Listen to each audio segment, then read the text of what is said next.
Mesdames et messieurs, bonjour et bienvenue dans ce nouveau numéro de votre page invitée sur Sika Télévision. Nous avons le plaisir de recevoir pour vous aujourd'hui Monsieur Moustapha Melouk. Il est coprésident du Think Tank Africa 2025. Il est président de Casablanca Media Partner également. C'est un plaisir de vous recevoir, Monsieur Melouk. Le plaisir est partagé. Alors avec vous aujourd'hui, nous allons parler de Think Tank Africa 2025. D'où c'est parti cette motivation-là et c'est quoi les objectifs? Eh bien, Africa 2025 est le fruit d'une amitié. Une amitié professionnelle, mais aussi qui est devenue familiale, avec Amadou Martarba, que nous avons été rapprochés parce que nous arrivons d'univers similaires, moi-même dans les médias, lui-même ayant beaucoup travaillé dans le domaine des médias, et nous avons travaillé sur divers sujets, puis on s'est rendu compte finalement qu'il y avait aujourd'hui une opportunité à créer des dynamiques. Nous avons des pays qui ont un potentiel mais exceptionnel, qui ont des jeunesses, qui ont des intelligences, qui ont des talents, mais probablement qu'il y a des complexes qu'il va falloir probablement exorciser. C'est celle de l'attentisme, c'est celle du pessimisme, c'est celle de l'attente par rapport à ce que d'autres vont pouvoir nous apporter, c'est celle d'être à l'écoute beaucoup plus de l'étranger par rapport au talent. On dit souvent que nul n'est prophète dans son pays, et on s'est dit qu'il y a aussi une absence de communication et d'échange. Et c'est de là on s'est dit, c'est des choses sur lesquelles nous travaillons, qu'en analysant l'ensemble des problématiques de développement de nos pays, on pouvait mettre en place, créer des dynamiques, susciter des dynamiques en réunissant des talents et en permettant à ces talents de traiter des sujets, de trouver des solutions les plus innovantes possibles. Donc nous avons démarré ce process dès 2015 avec le lancement d'une grande conférence qui a permis d'évoquer l'une des préoccupations de nos pays, qui est une préoccupation économique, parce que grâce à l'économie, vous créez une dynamique qui peut impacter le social, qui peut impacter l'éducation, etc. Et pour parler de cela, on l'a pris non pas sur l'angle de business, parce que d'autres s'en chargent. On parle beaucoup de l'Afrique comme étant le nouvel Eldorado, la zone de croissance, Rising Africa, etc. On l'a pris sous un angle qui est celui des politiques fiscales. Comment dans des pays africains, la politique fiscale qui est celle qui permet à l'État de prélever les moyens de son développement, ces politiques fiscales sont telles qu'elles n'encouragent pas à l'investissement. Et souvent, on se rend compte qu'elles sont faites de manière très avantageuse parfois pour des investisseurs étrangers et pas pour les investisseurs locaux qui, eux, sont concernés. C'est-à-dire comme si on ouvrait grandement la grande porte du salon pour tous les invités étrangers, et on disait aux investisseurs locaux qui sont, eux, concernés par leur pays, qui ont la hargne en plus, et qui ont la confiance avec eux en plus, qui ont leur famille, qui ont leur pays, qui ont leur trip dedans, on leur dit, attendez dans le garage, arrivera votre tour un jour. Donc on s'est dit, travaillons sur ce sujet, et on a eu d'excellents débats qui ont prouvé que non seulement des politiques fiscales cohérentes et intelligentes pouvaient être un levier de développement, mais en plus, elles permettaient d'éviter des fléaux. Vous savez que dès que vous augmentez la fiscalité de manière excessive, très bien, vous allez récupérer de l'argent. Mais sauf que les gens vont moins investir, vont moins déclarer. Mais pire que cela, aujourd'hui, on encourage la contrebande, parce qu'on encourage le noir, oui. On encourage le non-respect des règles, on encourage l'informel, on encourage aussi le financement informel. Et qui dit financement informel, qui dit contrebande, dit aussi problématique de terrorisme, problématique de guerre, de provocation de guerre, etc. Donc voilà un sujet qui était extrêmement intéressant.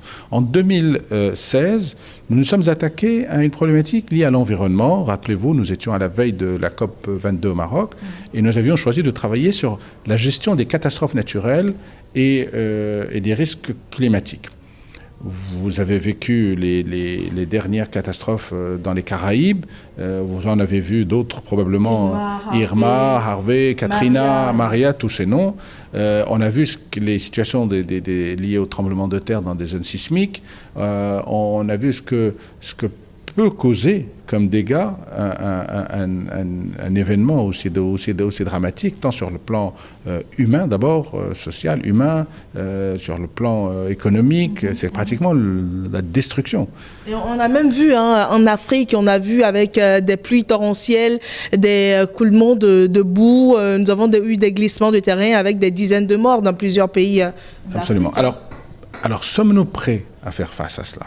Sommes-nous prêts au moins dans les lieux sur lesquels on estime qu'on a la capacité de maîtriser.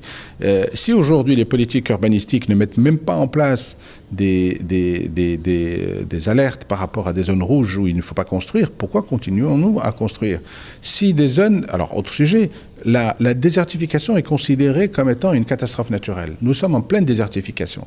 Et pourtant, personne ne défend le sujet pour aller même auprès des organismes internationaux et défendre nos intérêts et l'implication mondiale sur ce phénomène de désertification. Voilà, on a interpellé pour qu'il y ait une plus grande vigilance et la mise en place de plans d'urgence, de plans d'anticipation. Vous voyez, par exemple, si vous savez qu'il va pleuvoir fortement, vous savez que la pluie va provoquer des inondations.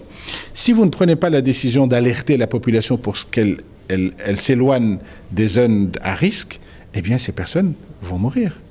Les facteurs d'attractivité d'une ville ou d'un pays sont connus. Il faut qu'il y ait un développement économique, il faut qu'il y ait des personnes éduquées qui ont la capacité de gérer ce développement économique, il faut qu'il y ait un cadre et un environnement de vie.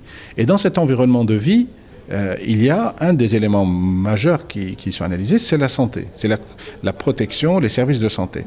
Et on le sait, nous sommes considérés comme étant peu performants à ce niveau dans toute l'Afrique. La preuve, c'est que beaucoup de nos décideurs se déplacent souvent aux États-Unis ou ailleurs pour pouvoir se soigner. Et que les services, je dirais, même si nous avons d'excellents professeurs formés dans les plus grandes universités du monde, ça n'est pas suffisant parce que le professeur n'assure pas tout. Il y a le paramédical, il y a les services d'accompagnement, il y a le matériel, etc. Alors, on sait que cela va coûter beaucoup d'argent, on sait que cela est coûteux et que c'est une affaire de spécialistes et de développement qu'il va falloir assurer. Ça, c'est un volet. Mais sur l'autre volet, c'est qu'on voit croître des pourcentages qui sont alarmants, d'épidémies ou de maladies qui sont liées à des modes de vie. Des modes de vie, de consommation, que ce soit de gras, de sucre, de sel, de sédentarité, des gens qui ne bougent pas, qui ne font pas de sport. C'est lié aussi à la consommation d'alcool ou de cigarettes. Alors, tout ça est là. Pour pouvoir aider à diminuer le flux qui va aller chez les médecins, eh bien, il faut travailler en amont sur la prévention, sur la réduction des risques. Et c'est ce que nous allons essayer de faire, en sachant qu'il y a des exemples très concrets qui ont prouvé qu'il y avait une possibilité de régler la chose. Prenons le cas de la pollution atmosphérique. Dans la pollution, vous avez la pollution industrielle qui provoque de l'asthme. Et à partir du moment où on le sait, ça veut dire que tant qu'on n'a pas réglé le problème des industries qui polluent, il y aura toujours de l'asthme. Par contre, si on applique les normes qui ont été validées à Marrakech à l'occasion de la COP22, eh bien, les villes vont définir comme étant une priorité le fait de nettoyer la ville de toute industrie qui est polluante. Que nos populations sont impatientes. Elles ont beaucoup souffert d'une lenteur, du fait de la nonchalance probablement, de l'air du temps. Nous sommes africains, hein. On prend notre temps. Ailleurs, ils ont des montres, ici, nous avons notre temps. Et on s'est dit qu'aujourd'hui, il y a une telle accélération du rythme qu'il ne faut pas se projeter trop loin. Parce que trop loin, c'est perdre espoir. Nous avons des gens qui ont envie d'avoir des résultats rapidement. Et nous savons que nous sommes des pays où, lorsqu'on est mis dans une situation de défi, on est beaucoup plus réactif. Est-ce que vous pensez que Think Tank de Africa 2025 pourra également aider à agir, par exemple, sur une problématique qui est assez criarde? Je veux nommer l'immigration. D'ailleurs, vous êtes au Maroc et nous savons que le Maroc est un peu une partie de l'Afrique où transitent vraiment des milliers et des milliers d'Africains qui perdent espoir et qui veulent forcément rejoindre l'Europe. Est-ce que vous pensez que vous pourrez impacter sur ce plan-là? C'est un excellent sujet et je vous promets qu'on va fortement y réfléchir parce que c'est l'élément fondamental pour les 4-5 prochaines années. Parce que, vous savez, on ne fuit pas un lieu dans lequel on se sent bien. Si les gens fuient, c'est parce qu'ils ont des difficultés, parce qu'ils ont une situation de guerre, parce qu'ils ont un ensemble de situations de souffrance qui leur posent problème. Bien sûr, il y a toujours des tentatives d'immigration, de complaisance, parce qu'on a envie d'avoir une autre nationalité, de vivre meilleur, de trouver, de partager sa vie avec quelqu'un dans des conditions meilleures, etc. Mais croyez-moi, on finira par recadrer les choses, je l'espère. C'est dans nos continents qu'il faut tout construire. Mais il faut qu'on aide ces gens à réfléchir dans cette direction. Il faut créer de l'espoir. Tous ces jeunes qui sont à l'école aujourd'hui, qui vont aller à l'université, il faut surtout qu'ils ne perdent pas espoir dans leur environnement. Il faut vraiment qu'on s'assure, en tout cas dans nos pays, que le risque de guerre ou de conflit pour des raisons futiles, souvent, soit réellement maîtrisé. 2, qu'il y ait une vraie gouvernance, une prise en charge des dossiers. Souvent, quand nous ne gérons pas un dossier, c'est parce qu'il n'est pas pris en charge. Ou alors pris en charge par des personnes ou des responsables qui n'ont pas forcément le sens de l'efficacité ou ne sont pas du tout les bonnes personnes à la bonne place. Et ensuite, parce que nous allons créer de l'espoir. Et c'est pour ça que tout à l'heure, je parlais de leadership. Il faut des leaders qui sont capables de parler aux populations pour leur dire, voilà où nous voulons aller. Et quand on parle de leaders, je ne m'exprime même pas du tout par rapport à des leaders. Généralement, quand on parle de leaders en Afrique, on parle de chefs d'État, etc. Oui. Alors, concernant l'immigration, qui est un réel problème et qu'il va falloir traiter, elle passe par où, cette immigration? Elle passe aujourd'hui, elle passe par la Libye, principalement. C'est normal. Il y a aujourd'hui des enjeux énormes en termes de trafic, en termes de business, pour des gens qui font cela, au détriment de gens qui pensent avoir perdu tout espoir. Ils devraient revoir un peu leur lecture, parce qu'à un moment donné, vous savez, si vous vous concentrez sur votre terre, que vous la cultivez, vous pouvez être heureux, mais au moins vous l'êtes dans votre espace. Je ne parle pas de ceux qui vivent dans des situations de souffrance et de guerre.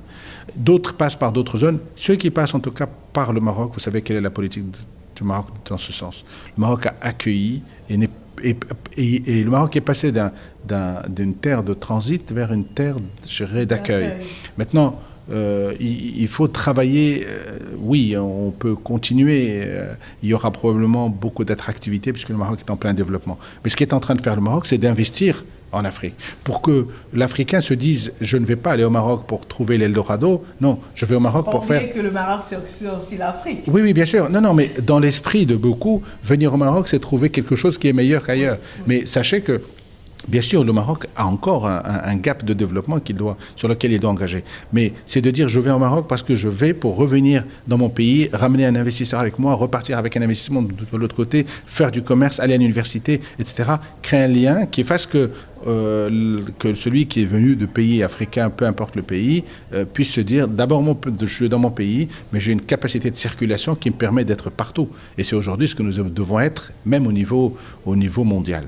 Voilà, donc ce sujet, je vous promets que nous allons le prendre en compte pour les de nos prochains événements. En tout cas, merci merci à vous, Moustapha Melouk. La prochaine édition de Think Tank Africa 2025 portera sur...